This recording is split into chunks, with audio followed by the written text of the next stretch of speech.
जय गुरु जी, शुक्राना गुरु जी, अनंतम शुक्राना गुरु जी। संगत जी, आज हमें एक आंटी का सत्संग मिला है और उन्होंने हमें व्हाट्सएप पे रिकॉर्ड कर भेजा है। तो आइए सत्संग स्टार्ट करते हैं। जय गुरु जी। जय गुरु जी, शुक्राना गुरु जी, अनंतम अनंतम शुक्राना गुरु जी। ओम नमः शिवाय, शिव जी सदा सहाय। ओम नमः शिवाय, गुरु जी सदा सहाय। गुरु जी आपका शुक्राना, और ये कौशल आंटी जी जो हमारा सत्संग शेयर करेंगे उनका भी शुक्राना। मैंने बहुत सारे सत्संग पहले भी शेयर किए हैं, लेकिन वो इतनी जल्दी शेयर नहीं हो पाए हैं जितनी जल्दी कौशल आंटी जी मेरा सत्संग शेयर कर देती हैं। कौशल आंटी जी बहुत बहुत शुक्राना आपका। गुरु जी आप पे मेहर बरसाएं, आपको खूब खुश रखें और खूब आपको तरक्की दें। जय गुरु जी।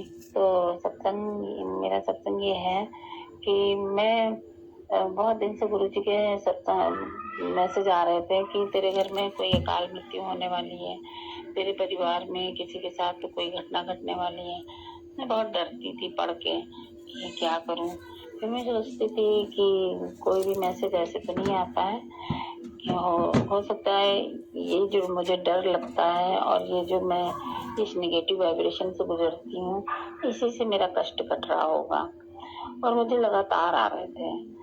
बहुत बार मैं उनको इग्नोर भी कर रही थी, कई बार सुन भी रही थी, लेकिन बहुत डर रही, अंदर ही अंदर बहुत डर भी लग रहा था। लेकिन फिर ये गुरु जी के ऊपर ही सब छोड़ के और आगे बढ़ जाना है।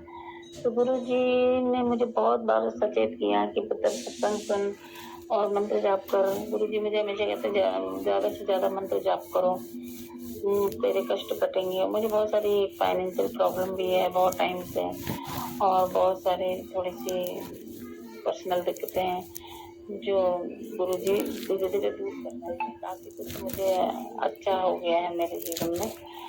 तो क्या हुआ कि मैं सोच रही हूँ कि क्या है, मेरा दिमाग जा रहा है। मेरी एक बहन है जो बहुत थोड़ा बीमार रहती है, उधर दिमाग जा रहा था। लेकिन मेरी एक और बड़ी बहन है, तो वो बहुत हेल्दी और सब बहुत फिट है। लेकिन अचानक से मुझे पता चला कि उनका ऑपरेशन हो गया है और उनके यूट्रस में बहुत बड़ी गांठ थी और ओवरी यूट्रस सब उनका निकाल दिया गया है। जब मुझे खबर लगी तो उनका ऑपरेशन हो चुका था और कोई परेशान ना हो, दौड़े भागे नहीं, इसलिए उन्होंने खबर ही नहीं की। जब मुझे पता लगा तो मैंने गुरु जी को बहुत बहुत प्रेयर किया और फिर मैं चले गई उनके पास। वहां गई तो ऑपरेशन तो अच्छा हो गया था और वहां से उनकी छुट्टी भी हो गई हॉस्पिटल से। लेकिन जब घर आई तो उनको इन्फेक्शन हो गया। अब बहुत प्रॉब्लम हो रही थी, क्या करें, बहुत प्रॉब्लम हो रही थी। काफी उनका बढ़ गया था इन्फेक्शन और वो कुछ भी 2-3 दिन तक कुछ भी खा नहीं पा रही, पी भी नहीं पा रही थी। जो भी वो इनटेक कर रही थी वो सब बाहर जा रहा था और अंदर आगे बढ़ ही नहीं रहा था, ऐसा हो गया था। और बहुत प्रॉब्लम थी, हम बहुत डर गए थे कि क्या है, और कुछ समझ ही नहीं आ रहा था। जितनी भी दवाएं चल रही थी, जो भी कोशिशें हो रही थी, वो कुछ काम ही नहीं कर रही थी।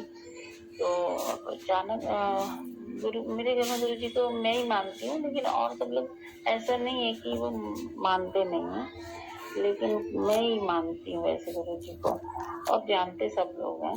तो मैंने क्या किया कि मैंने दीदी से कहा कि मुझे गुरु जी के मैसेज आ रहे थे बहुत टाइम से कि तेरे परिवार में किसी को अकाल मृत्यु का खतरा है, और देखो आपको ना इतनी बिल्कुल मृत्यु तुल्य तो तकलीफ हो रही है। और फिर मैं सोची क्या करूँ, तो मैं अपने घर से ना चंदन तिलक और जल प्रसाद ले गई थी उनके लिए। तो थोड़ा सा जल प्रसाद उनको देने लगी और चंदन तिलक जहाँ उनका ऑपरेशन हुआ था उसके ऊपर उनको एसिडिटी हो रही थी और पित्त बन रहा था और वायु रुक गई थी, वो उस जगह में लगा देती थी, लेकिन उनकी तकलीफ नहीं जा रही थी। फिर अचानक से मुझे दूसरे दिन हुआ, मैंने गुरु जी की सत्संग छोड़ दिया चला के, फिर 2 घंटे की प्लेलिस्ट चला दी। तो जब वो चल रही थी और देखा धीरे धीरे उस रूम का जो वातावरण है ना बहुत पॉजिटिव हो गया, बहुत पॉजिटिव हो गया उस रूम का वातावरण। और दीदी मेरी सुनते सुनते आराम से सो गई जो मतलब करा रही थी, परेशान थी, उलझन कर रही थी, वो धीरे धीरे उसको सुनते सुनते सो गई। और जब वो कंप्लीट हो गया तो उसके बाद मैंने एक और रिंकूवीर जी की एक चला दिया, 1 घंटे की उनकी भी थी मतलब कथा, तो उसको भी सुनाया। उससे उनको बहुत आराम हुआ। और फिर क्या हुआ, फिर मैंने गुरु जी से प्रेयर किया कि गुरु जी और इनको ठीक कर दीजिए प्लीज, किसी तरह आप ही देख लीजिए, और जैसा भी है आपके हाथ में है, हम तो आपकी शरण में, हमको तो कुछ पता नहीं है। आप तो बहुत पहले से हमें कह रहे हैं, लेकिन हम कर भी कह सकते हैं, आप आगे पीछे सब जानने वाले हैं, और बदलने वाली भी आपकी है, संभालने वाली भी आपकी है।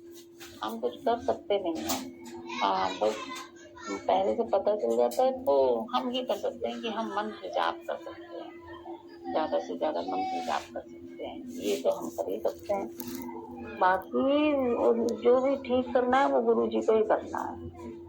तो और मैं तो जब भी कोई नेगेटिव मैसेज देखती हूँ, मेरा मन घबराता है, तो मैं गुरु जी से यही कहती हूँ, गुरु जी कोई भी नेगेटिव शक्ति आपसे बड़ी तो है, आपके सामने कुछ टिकना तो है।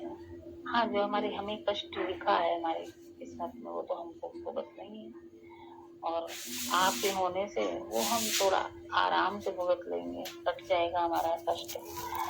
और इस तरह फिर अगले दिन उनको चंदन प्रसाद, जल प्रसाद देते रहे, गुरुवाणी चलाते रहे, सुखमनी का पाठ चलाया मैंने। ये सब करते हुए उनके घर पे थोड़ा माहौल अच्छा हो गया। और फिर वो जो है अगले दिन उनको आराम आ गया, और फिर थोड़ा सा उन्होंने खाया भी, खाने लग गए। और अब मैं उनको छोड़ के वापस भी आ गई हूँ अपने घर में, क्योंकि उन्होंने जब 2 दिन अच्छे से खा पी लिया, फिर मैं अपने घर आ गई। तो मुझे गुरु जी को शुक्राना करना था, बहुत ज़रूरी था। गुरु जी मुझे कह रहे थे कि शुक्राना कर तो तेरा कष्ट कटेगा, और मेरे कुछ काम भी होने हैं।